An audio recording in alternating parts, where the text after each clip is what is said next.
Tunghayan naman natin mga idol ang tira ni Tibor Montevista. Ayan, tira 1. Nag-breaking si Mr. Patusik sa mga idol, yung kalaban niya. Walang pumasok. Kaya tumira na si Tibor. Panoorin natin mga idol kung uubusin ba ni Tibor o bigyan niya ng parte si Mr. Patusik. Ayan. Ayan. Tira 4 na si Tibor mga idol. Tira 5 na. Parang ayaw sumabla ni Tibor mga idol.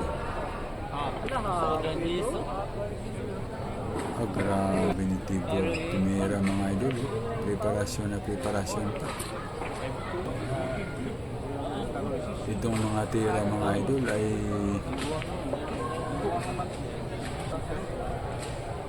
pwede na ito pandayo sa North Korea na tira na rin.